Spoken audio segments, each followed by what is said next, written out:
brother. Welcome, man. All right. I got a thought for you, man. Ooh, go for it. Ready? Where did you think that you would be in life right now? That's a good question. To be honest, I'm pretty close to where I thought I'd be. Really? I think the only thing that's missing is I thought I'd have more businesses at this point in my life. Mm-hmm. I thought I might have been independent of an actual 9 to 5. Okay. But not quite there, but almost. So I think all in all, if I'm looking back at myself, 21, 22 years old, to today,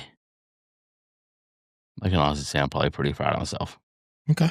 Proud? Yeah. Okay. That's a good place to be in. Yeah. Did you think that you would be doing the type of business that you're doing today? No. I think that's probably the differentiator there, right? It's I thought I'd be doing something in marketing. I thought I'd have a pretty large design studio at this point, development okay. studio, Oh, so full-blown studio, the whole 9 full yards? blown doing design like a legit full creative performance agency. I thought I'd have it this time, and I mean, there's nothing saying that I can't have it now. No? Right? There's nothing Yeah. saying, It's but kind of the mission too, a little bit. yeah, a little low-key. bit, Yeah. So I think like from where I was at 21, 22 when I first started my creative agency into now, they still go hand in hand. I still believe that today, um, my eye for design and my love for that industry drives what a lot of what I do today. Right. Okay. I I want things to be a certain way. They need to look a certain way. Um, Instead of me designing pixels and things like now, I design system architectures and data architectures. Yeah. Right. And so, but there's still a way to do it to where even the next person after me can come back and go, oh, this actually makes a lot of sense. Yeah. Right. Kind of the same way that when you look at a piece of creative, you want to go, oh, that drives somebody to conversion. Right. That drives somebody to take an action. I want what I build today to do the same things, just in a different modality. That's interesting. Yeah. I wonder, I think about that for myself, like if I could have it any way, like Mhm. which business would I want to be in? You know what I mean? Mm. Which I'm kind of a floater. I like to test a little bit of everything. And which is funny because I haven't really ever done that. I've been so, isolated to safety and that sort of thing. But Right. I was just thinking about that today. Like if Michael Greer could have it his way, like tomorrow, like you're in your dream position, like what would that look like? Ah, Would it be a position? Obviously, you just, in a way, I think you probably already answered it. You'd be working your own agencies, right? yeah, no, I think at the very basis, it's helping people and businesses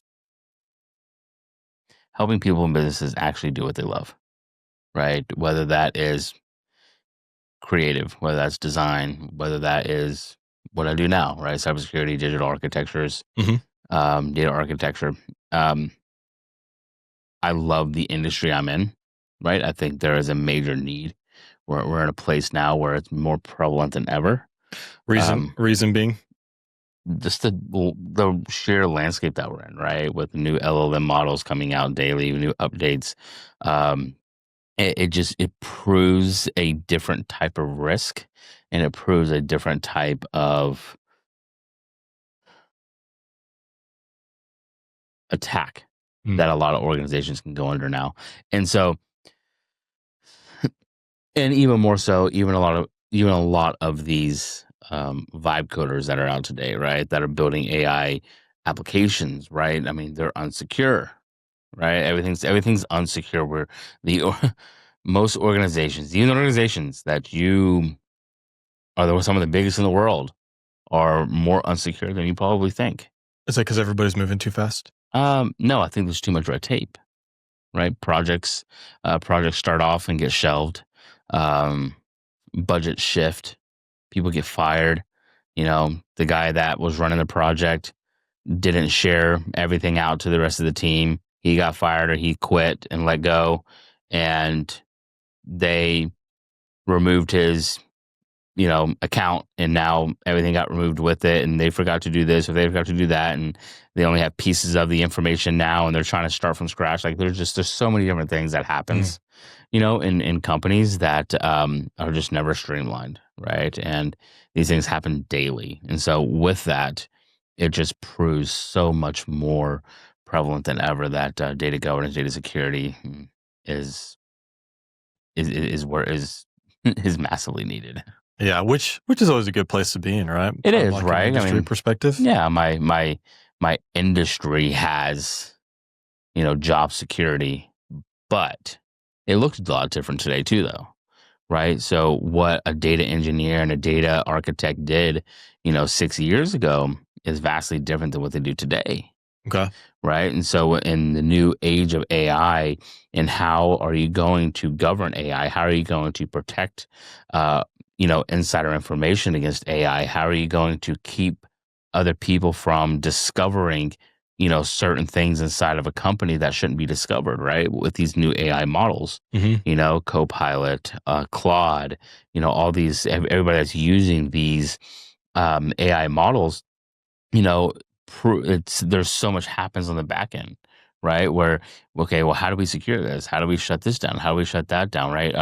You know, Joe Blow contractor doesn't need access to, insider financial data, right? How do you make sure that doesn't happen, right? There's a lot, and so the organizations that are ahead and are deploying AI at scale are doing it fantastically, Yeah. right? But they're not afraid to fail along the way, right? Hmm. They're failing way more than people know inside than it looks like on the outside, and then the other companies aren't even doing it, right? Because they don't know how to go about it. They don't know what budget looks like. They don't have the talent Or it's to just make it not even like happen. on their radar at all. I think it's on I think it's on everybody's radar, to be honest. Okay. I think it's on everybody's radar. I just think that there are legitimate challenges that organizations are up against, that either one, they're starting to work through, or two, have no idea how to face them. Hmm. That's really so. Man, there's so much that goes into your business. You know, There's is a that lot. yeah? It's and I think what's cool about it is that it seems like there's so much that changes on a regular. It's pretty similar to safety.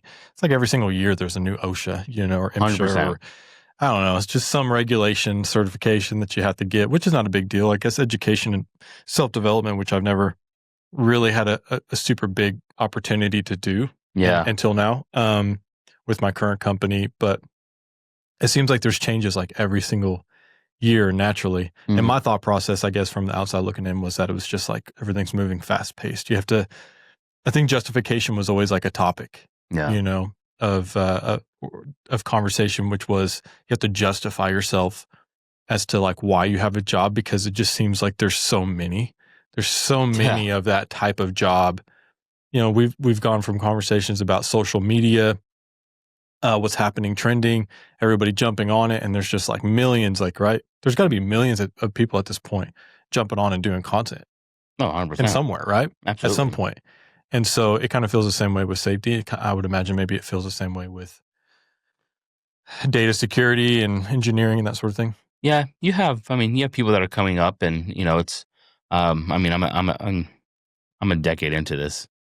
Right, and Yeah. so, I'm what the industry calls a veteran, and so I've been doing this a long time, and so those engineers that come up, I mean, heck, I wrote a lot of the training at Microsoft, right, for new engineers, right, that they have there for my specialty, right, so the training that they teach the new engineers is the training that I wrote, and so, I mean, That's fascinating. it allows, and it's almost like it's not a rite of passage, but it's almost as a what's the word I'm looking for? It's like,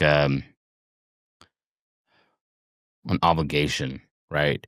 Of what I have been able to take from the industry. It's my chance to give back into the industry as well, right? And so I'm always finding that's why I create content now, right? Not only do I create content around this because of my industry, but I'm also creating content because, like, I'm actively getting consulting clients as well, right? So I'm actually trying to find people that need these services, but in lieu of that, I'm actually able to help. Okay, let me share my lessons learned, right? Well, what have I learned over the decade of doing this, right?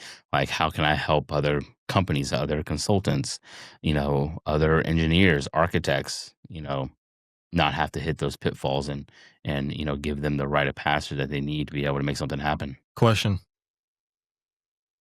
Do you feel like new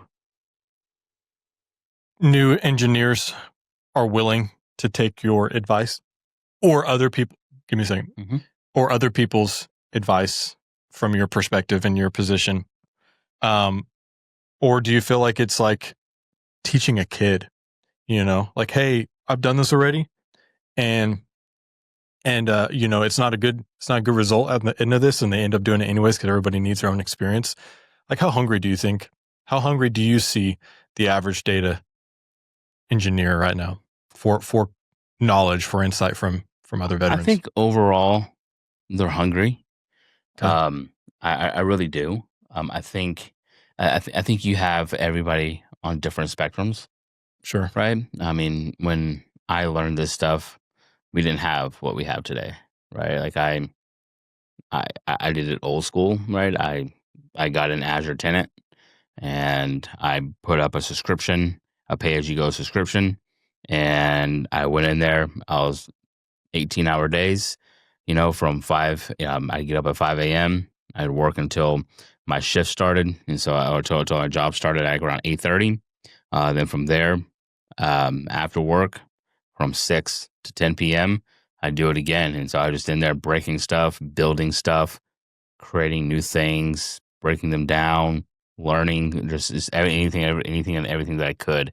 But today it's just different, right? There's boot camps. There's so many different things that you can do to become a data engineer, right? That doesn't take as long, right? Because you have all the information at your fingertips now. Now, just because you have the knowledge, just because you have everything that you need, you still need the runway of experience, right? And so I've always taught myself, okay, if I learn it, I need to do it. And if I'm doing it, I need to teach it, right? And that's how I concrete the learning in my head, right? Because if I can learn it and I can do it, I prove to myself that I did it. But if I can teach it, it proves that I know it. Yeah. That's right. That's the identifier. Exactly. Is whether or not you can actually go, just like, I've got some recent courses and stuff like that, and realized, in a 30-hour course that I knew all of I just flew through it. I just knew all of that content already. Exactly. Because it's second nature for you, right? And I think a lot of the engineers today know that, right? So you have the spectrum that they're hungry, they're ready to go get it, right? You have the other ones that are hungry, but they're not hungry enough, and so they'll sit at a company for 5-6 years, and that's the wrong thing to do. I think, in my perspective, a data engineer or some type of engineer needs to be moving a company every 18 to 24 months. Moving them where? What do you mean? Go to a different company. You need to be able to learn in different environments and under different teams, right? Go to 2 or 3, and then you have 2 paths, right? So if you go to 2 or 3, now you have 6 years of experience. At that point, you can kind of choose your own path. Do you want to go somewhere and just hang your hat? Go to somewhere like Microsoft, right? Microsoft is a forever company. That's where everybody goes to retire, right? So go hang your hat, right? Or if you want to go do challenge things, go do challenge things. But you have a path to take now, right? You have 6 years under your belt. You know what you're doing, right? You've seen a multitude of different environments and different tool sets, and now you have the experience, you have the tools, and you have the strategy and knowledge to make things happen as an engineer. Yeah. Right. And so now you can become a senior data engineer, or you can become a senior, data governance engineer or an architect, wherever you want, wherever you're going. Right. You have that path to take now, and you get to choose it at that point, as well as the hardest thing to do as a data engineer, because everybody that becomes engineer is half are going out because they love it. The other half is they're going for it because it pays really, really good money. Right. The first half that are doing it because they love it, they're going to do well. They just need to be careful not to stay at a company too long. Right. To become irrelevant or unsharp. They'll become unsharp. Yeah. They'll become unsharp. They don't become irrelevant. You can make yourself irrelevant, but they'll become unsharp. Right. You need to be able to expose yourself to a lot very early on, and the best way to do that is at different organizations. The other ones are doing it for money. Right. And the best way to raise your salary is to jump to another company. Yeah. Right. And so what you do is pretty standard practice. It's called setting your rate. right? Is that what it's called? That's what I call it, right? I call it set your rate, right? Okay. And so if you're going to set your rate, well, okay, maybe I got my first data job, whether that's in governance, compliance, security, or development, whatever it is, right? You have some type of data job, and you're making 85,000 a year, right? But you're like, not enough. I want more, right? Okay, Yeah. well, go jump somewhere else for 120,000, right? That's how you get it. Because your end of the year salary, and your Yeah, the 3%, the 3 to 3%, 5%. Yeah. 4%, 5% is just not going to be enough for you, right? It's not going to be enough for that person. No. So you jump to 120, right? And you go from there. Not when you're doing 20, 30% more work. Yeah. Exactly. Yeah. Then go from 120, you jump to about 160, 175. And so now you set your rate. Now your skill sets are worth $175,000, right? Mhm. So if they're worth $175,000, you're like, you know what? I want to be over 200,000. Cool. Okay. Stay there 2 years. Now go jump again. Right. And then now you're able to, now you're at 200K. And so now you have a ton of options. Your pool is smaller, right? Because the companies that'll pay that amount and the roles that can pay 200K are not as many as the roles that are paying 120 to 155, right? 120 to 155 is like a sweet spot for engineers for data. Anybody doing over 200K really understand what they're doing, and they're really senior, and they're on the strategy and architecting side of it, right? Anybody over 200K. And so once you hit 200K, now you're picking and choosing where you want to go, right? And you get to make that choice yourself, right? Yeah, but you and I are kind of in similar boats. I guess you came from marketing and you jumped over, but you've been doing it now for a decade. If you had it your way and it wasn't just owning your own business, and you had to be in the position you're in now within the confines of a company, Yeah. what would it be? What would be the position now in the confines of my own company? No, just the confines of a company. So right now you're working, you're consulting? Yep. Okay. So, But you're consulting for someone else's. yes. Right. So I guess the question I'm trying to lay out is, you know what you're doing now. You've done it for a while. You've been successful at it. It does very well financially. If none of that mattered, what would be the perfect role? Man, that's actually a really good. If you didn't have dreams of owning your own company and I wanted to be a company man, where would you be? What would Michael Greer be doing right now? No, any industry or what I'm in now? Anything. That's a good question. I'm fascinated about this because I don't know. I don't know what you would have been interested. I know what I wanted to be. I think it's probably going to bring a lot of people to surprise when I say this. Clown. Knew it. Clown, yes. Knew it. You're already that, dude. Come on. No. Man, I love architecture. That's so funny. I love architecture I love interior design. That's so funny. And so I would do something in that realm, right? Whether it's like a boutique architecture firm, or some type of space planning or stuff like that. Like that stuff is really cool to me. And so I would do that in a way that allows my creativity to flow and not be stifled by company processes. So I wouldn't go work for some type of large architectural firm like Ginseng or Genser. Yeah. I can't remember the company name, but anyway, I wouldn't go work for them because it's too. I want creativity as I can own the project myself. So I'd probably go somewhere like more boutique. But that's probably what I would do, man. That's so interesting because that's what I would have ended up doing. No way. 1,000%. That's why it's funny. That's freaking great. Yeah, I used to doodle. I was specifically in the market of building unique hotels. I have a desire to do that so bad. I used to doodle, and I'm terrible at drawing, right? But it would be freaking cool, man, to buy like an old motel and just renovate it and make it into like a sick, just a sick motel where like people want to come to. I'm going to hand out a free idea, and I really think that this is a good idea. At least I think so. I had I don't know if I ever told you about this, but I had an idea for a backyard movie theater out of shells of old Kenworth and Peterbilt tractors. I'm talking like the 1990s, maybe even 1980s, early 2000s. You gut them, take out all the seats, renovate the back sleeper, right? These sleeper trucks, renovate the back sleeper, drop the back a little bit because they're usually raised up, but drop the back. So you have a single step going into the back, and they usually come with curtains.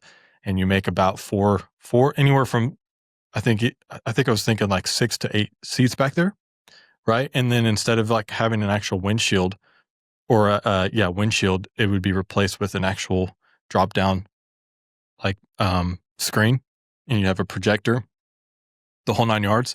When it would be dropped to the frame, so there'd be no more wheels other than aesthetics. Be all custom made, right? Built in the back of somebody's backyard off of the shell. The engine would be removed, but when you lift up the hood, instead where the engine used to be, and it's in a sealed compartment, would be your condiments and everything. A freezer inside of there. Interesting, man. I'm really trying to. It'd be called the 8-seater theater.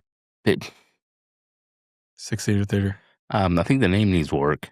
No, perfect. Perfect. Tell me if you'd buy that. I mean, tell me.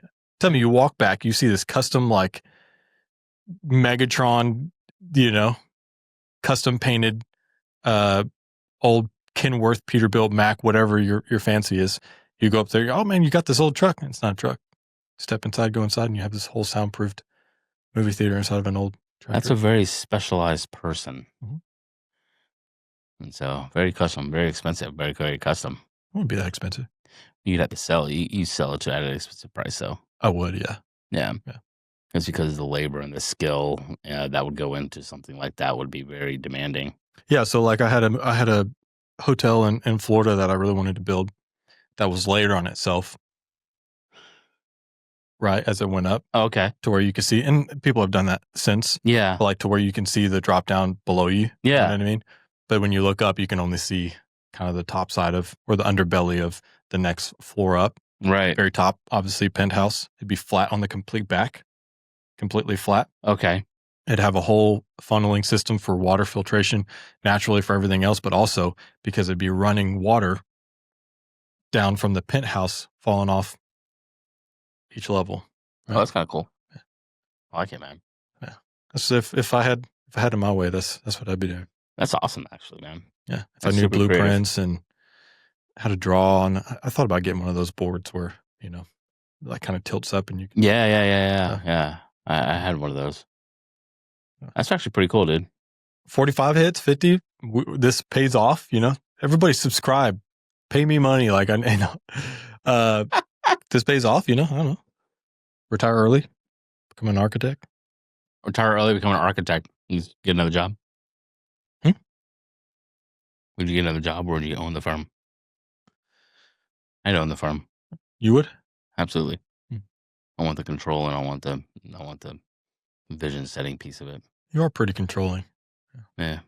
A lot of people say that. I'm working on it. Here, we lay it all out here. This is where we present. No, that's interesting. Yeah. I was just curious, man. I was thinking about it as I was going through the day. Kind of what would you do? Like if the tables were turned, you had open reign to just go. I mean, obviously you have a mind geared towards being an entrepreneur, founding your own thing, getting off the beaten path, which is cool. I relate with that too. But if that wasn't the case and you were just following a script, so to speak, like what that would look like. Architecture, interior design. That makes a lot of sense of it. I've seen the inside of your house. So, yeah. Oh yeah. I appreciate it, man. I think, that's exactly what I do. It's decent. We're going to talk after this. Yeah.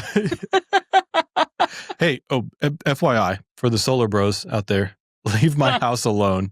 I got bombed by the solar bro. And I was thinking about it yesterday when I was mowing.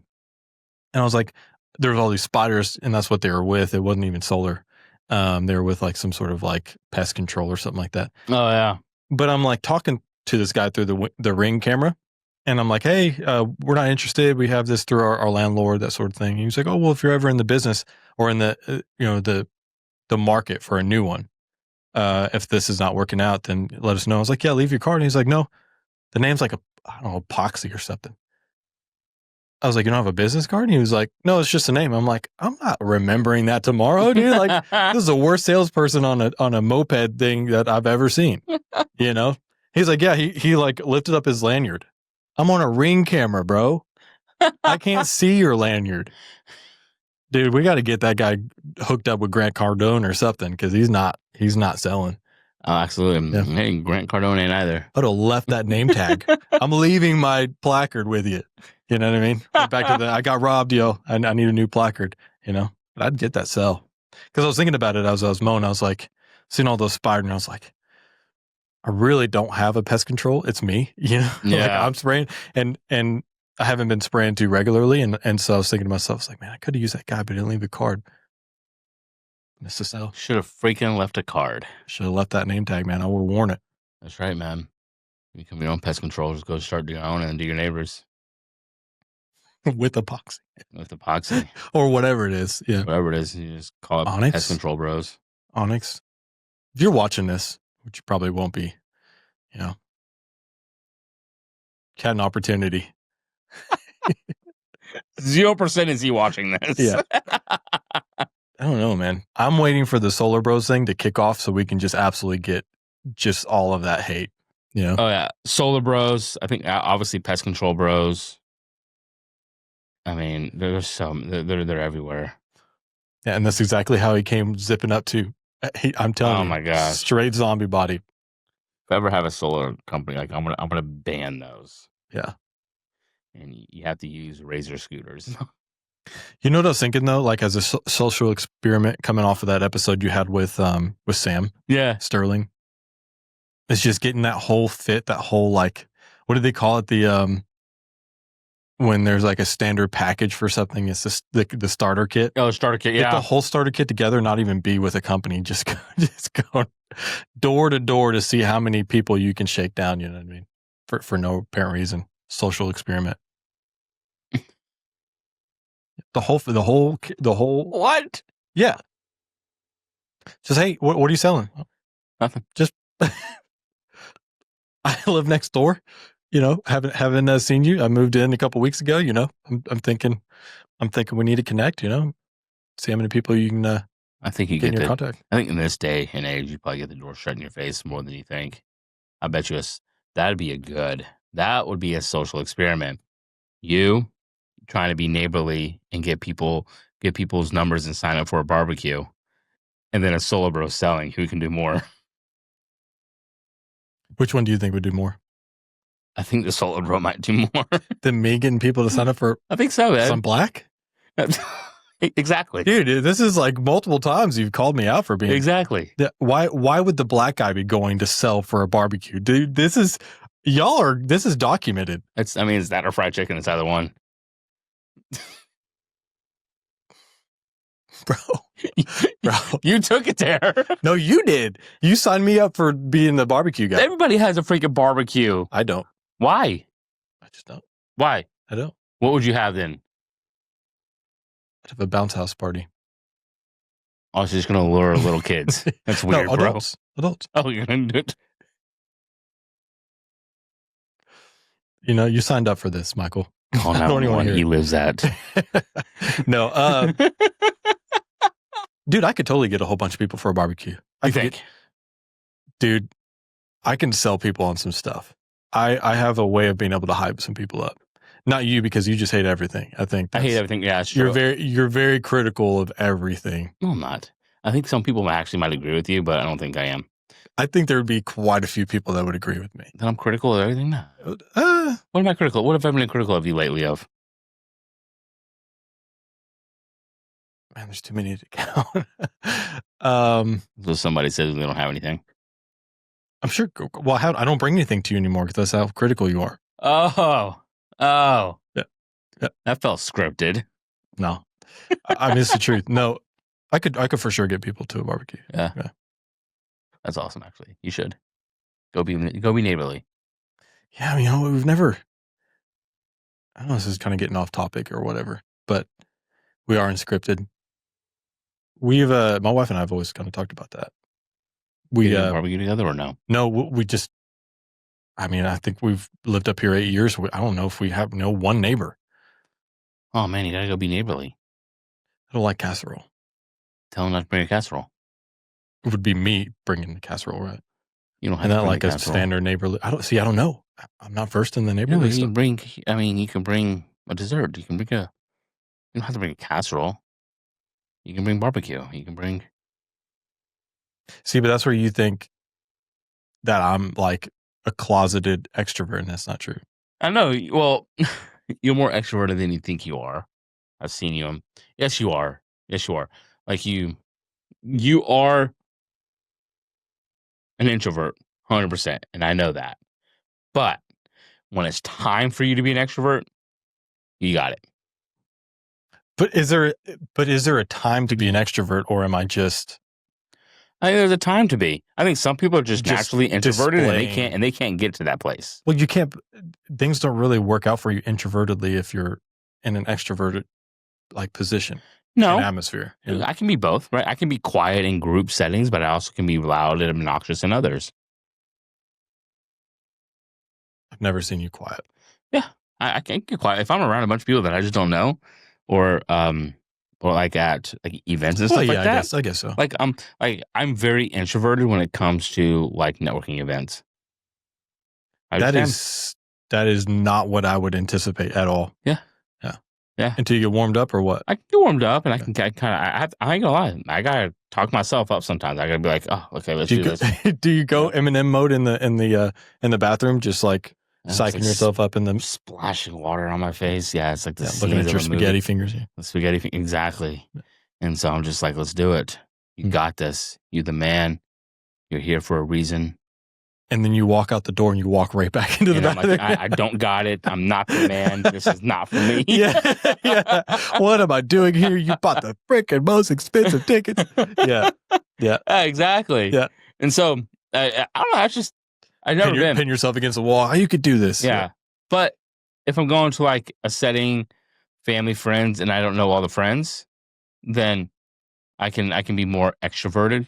Unless it's like friends that I'm just like, oh, y'all literally annoy me. Mm. Right? Like, you ever been like around other people and their friends? Name And- names. Huh? Name names. I'm not naming names. There's no name calling here. Okay. All No right. name calling. Sure. But Yeah. it has It's nothing to worth do a with try. you. Yeah. Will. Yeah, I got you. No, but I've been around like other people's like friends, and I'm like, oh, y'all are just like, y'all are stuck up, and y'all think of yourselves in a certain way, and then I start talking to you, and I was like, I'm done. Mm. I'm over this, and that's kind of just, I don't know. It's just like something in my head goes, you're done. Yeah. Right. And I don't want to talk to you anymore. And I just shut out and like I just stop listening. Yeah, you do get pretty.